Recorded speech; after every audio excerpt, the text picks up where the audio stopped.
Military significant others. If you want to win your significant other's heart, do what Brittany's about to do. Hey guys, welcome back to our channel. If you are new to our channel and like what you see, be sure to hit that subscribe button down at the bottom. Yeah, so today we're going to be talking about some important acronyms that you who are in the military and your significant other should know.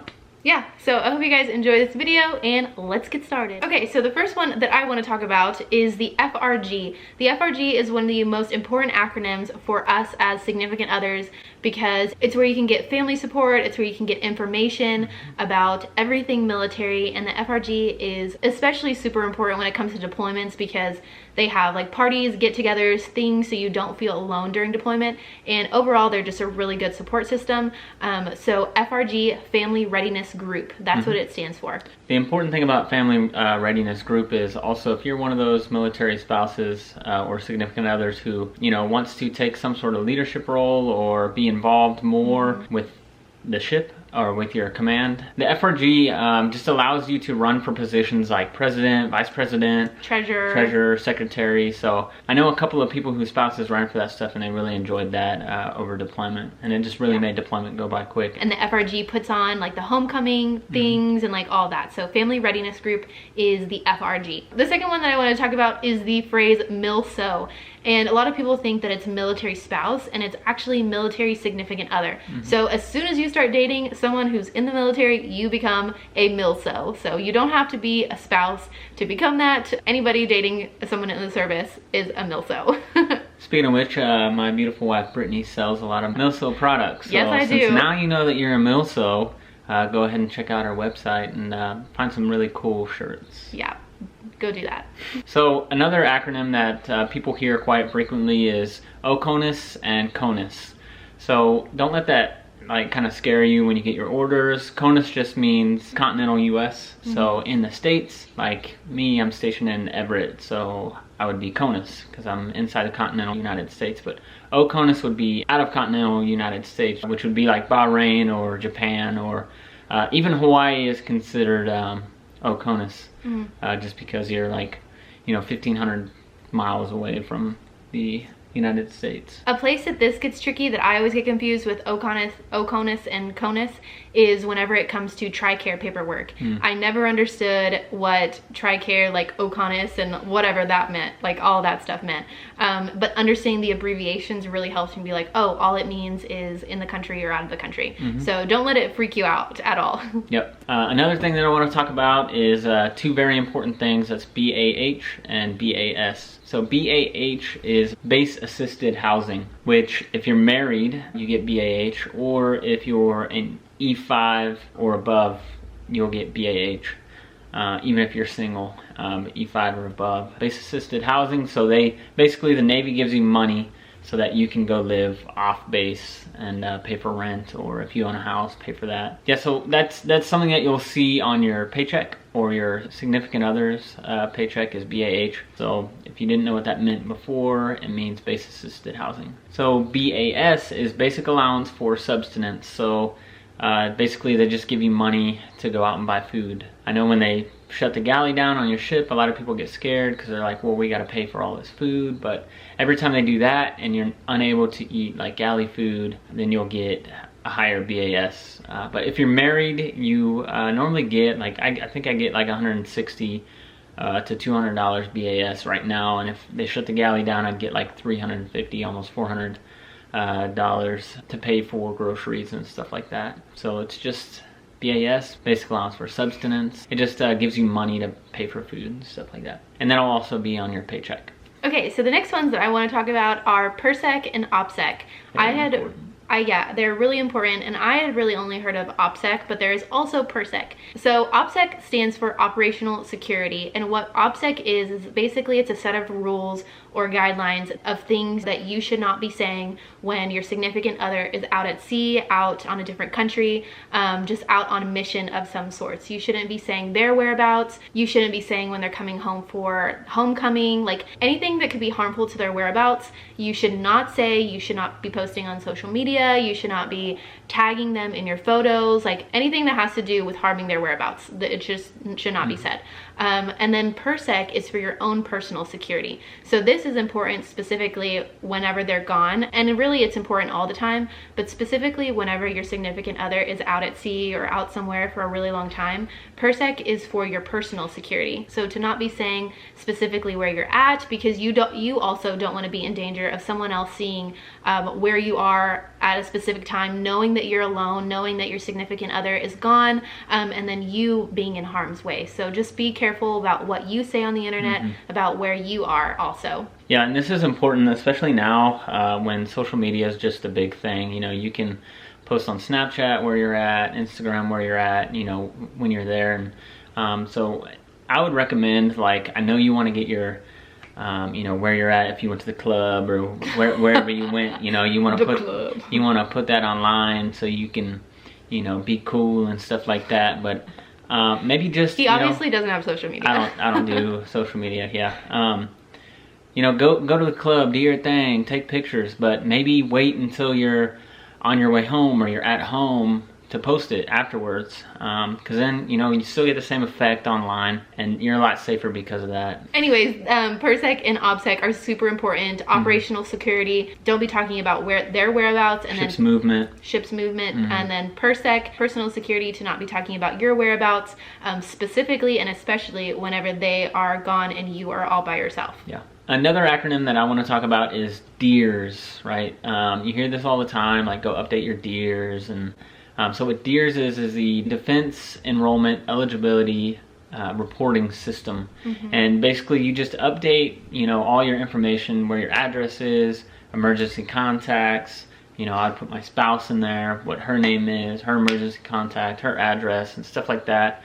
And DEERS is kind of like the central hub for all the other programs to know, like, what your address is and all this stuff. So once you update DEERS, NSIPs and all these other websites get updated based on DEERS. So DEERS is important because that's all your information in a central location. And for the significant others, this is what they need to fill out once you get married. There's a lot of questions about what should they do, what should I do. It's on their part, and the reason that it's on their part is because they're the ones that fill out DEERS, update their information. Now they have a spouse, so they need to put that in there and stuff like that. Because I also believe that DEERS, once you update DEERS, now you as a significant other have TRICARE, right? Yep. Yeah, so TRICARE, and then also y'all will start getting paid as a married couple. Yeah. So another acronym that I want to do is Diddy Move, mostly because it sounds cool, but I'm sure all of y'all have heard of DIY projects and stuff like that.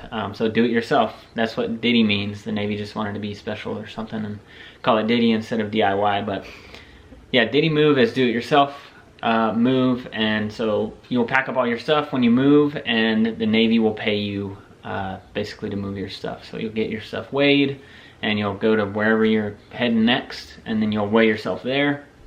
And you know, if you weigh the same or weigh a little bit more, then you'll get paid based off that. It's a little confusing. I always like to just let the Navy do it and let them pack up my stuff and stuff like that. But yeah, Diddy Move, do it yourself move. So you'll get more familiar with that when you start doing PCSs, which, great transition, PCS. I'm doing PCS. Okay. Am I? I'm not, but I will. I'll do PCS then. Okay. It was a good transition, but she messed it up.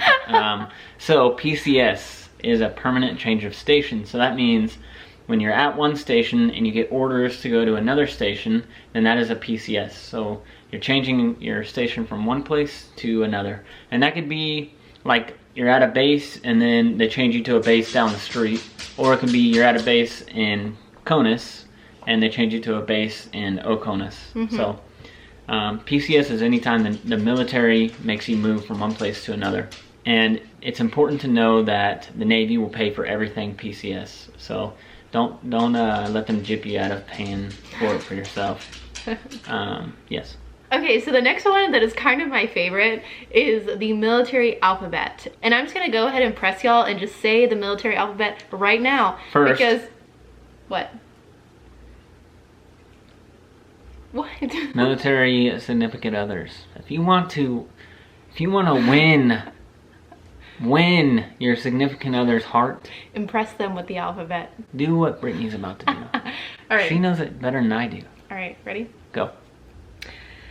Alpha, Bravo, Charlie, Delta, Echo, Foxtrot, Golf, Hotel, India, Juliet, Kilo, Lima, Mike, November, Oscar, Papa, Quebec, Romeo, Sierra, Tango, Uniform, Victor, Whiskey, X-Ray, Yahtzee, Zulu. Did I miss one? You said Yahtzee. Oh, Yankee, Zulu. She knew it. She knew it. Yankee, Zulu. Okay, guys, so It's so hot. Thank you. So I really like the military alphabet because, I don't know, it just gives me so much confidence as a military significant other, because whenever I first became a military significant other and I would talk to TRICARE and I would talk to all these people and they'd be like, okay, can you spell that out for me? I would be like, B as in bacon, R as in Brittani. Because I didn't know like how to say, I couldn't think of any words to say. So then whenever I figured out the military, so actually I would hear him talk on the phone and he would like say it really well and he would say the letters with confidence, and I'd be like, I need to figure out this like military like alphabet. So I finally did, and now I can be confident and be like, B is in Bravo, R is in Romeo. I forgot already. She's in front of a camera. She's camera shy. R is in Romeo. And so now it like allows me to be more confident whenever I say those things instead of being like, you know, so it just gives me a lot of confidence. And obviously your husband is gonna think you're hot, or a significant other is gonna think you're hot. So you might as well learn the alphabet. Okay, so the next one that I wanted to talk about is the MWR, and that stands for Morale, Welfare, and Recreation. And basically the MWR just puts on like a whole bunch of events. It raises the morale basically of sailors, their families, and stuff like that by putting on just events, events for families, camping things, trips around the state that you're in, and like stuff like that. So I've always wanted to go on one, but we always forget to do it, or Connor's gone, or something's happened. But every time I look at, there's a calendar, there's an MWR calendar on the Navy or whatever branch you're in, there's a calendar of all the MWR events, and you can see what they're doing every single week, and they always put on tons and tons of events. So really recommend checking out the MWR just event calendar, because it can be fun for you, it can be fun for your family, and it raises morale. So, and every base that you go to is going to have MWR, and every ship is also going to have their own MWR. So yeah, you'll hear about them for sure if you haven't already. So an important acronym that I want to talk to you guys about, especially while you're getting ready for going on deployments and trying to get all your paperwork together, is the POA, or Power of Attorney. So me and Brittany ran into this kind of problem while I was on deployment. We wanted to move from an apartment to the townhome that we live in now, but we had to put my name on the lease, and we couldn't do that without a power of attorney, because I was on deployment. Luckily we have a legal officer on board, and he was able to write me up a power of attorney, get it signed, and then email it to Brittany. But I would suggest doing your whole power of attorney and your will and all that stuff prior to deployment, and even start on it now, because you never know when you're going to get called away. And something like that is just very important when it comes to, you know, your significant other signing for stuff. Of course, you have to be married. You can't have a power of attorney with a boyfriend or a girlfriend. So this is mostly for the married people, or if you plan on getting married. So yeah, just get a power of attorney before any deployment or any long underway. Yeah, because something could come up. And yeah, I wanted to mention something too, that actually during one of our FRG meetings, so the Family Readiness Group meetings, there was a girl who came in, and she had this huge problem where the sailors had gone off out to sea for deployment, and I think it was like her husband was in a spot where like he wasn't supposed to be, and so his car got towed. Well, because she didn't have power of attorney on his car, she couldn't do anything about it. There was like payments every single day racking up on this car because it was with the towing company, but she couldn't do anything about it because they didn't establish POA. So they had to get in contact with the ship, and the ship had to get him power of attorney over for her, and just like all this stuff. And the process took so long, and they eventually got it situated. But that's another reason why it's super important to have power of attorney, because there are small things that you don't think of, like a car getting towed, or us getting a new home that we didn't expect, and me needing him to sign paperwork and stuff like that. So it's always important to have it beforehand, just in case something happens. And it's so easy to get to. It takes like 3 seconds to just write something up, You sign it and that's it, boom. And I think almost every ship has a legal officer on board who will be able to assist you with that. So just find your legal officer, or if you're not on a ship, they have a legal office on every base. Make sure you find that person who does that sort of stuff, and just get you can even just do a general power of attorney. I did a specific power of attorney for the rent for the house, but you can just do a general power of attorney, which is good for just about anything that you need to sign for your husband or your wife, and it takes no time. So I would suggest doing that. Another important one. Yeah. Okay, so last one that I want to say is the NEX or BX, and the NEX is specific to the Navy, and it's the Navy Exchange, and then the BX I think is for Army and Air Force, and it is just a base exchange. And basically they're just like these huge stores with food, clothes, shoes, like kind of like a mall, basically a mini mall, where you can get just like really quick items, clothes, specifically what they need in like uniforms and stuff like that. And then you can also get electronics, and you can just get a whole bunch of things there. At the Next, they also have like where you can put your uniform in for laundry. You put your uniform there for them to sew on stuff that needs to be sewn on. You get electronics, a lot of snacks. I always go there right before we go underway or on deployment and just kind of stock up on snacks that I need. It's right on base, the BXs and the NEXs. Yeah, they're always on base. So the last and final one that I want to talk about, and this is something that people mess up saying a lot. You might hear somebody call it a CAC card. So just to let you know what CAC stands for is Common Access Card. So when you hear CAC card, it's pretty much them saying Common Access Card, and that just irritates me. I don't know why, but so if you ever hear somebody talking about their CAC card, just know that that's a Common Access Card. It's the ID with a little chip reader that everyone in the military has. So yeah, that's what a CAC is. Yeah. Okay guys, thanks for watching this video. I hope you guys enjoyed it. I hope you guys got some more knowledge out of what the acronyms are. Just so you know, you don't have to know all these acronyms like right at once. You will learn it and you will get used to all the acronyms. Like, I did not learn the alphabet in one day. I will tell you that that did not happen, but I did learn it quickly. And once you hear one of the things, you kind of get used to it. So again, I hope you enjoyed this video, and again, be sure to subscribe to our channel and like this video. Yep, and we'll see you on our next video. Bye. Bye.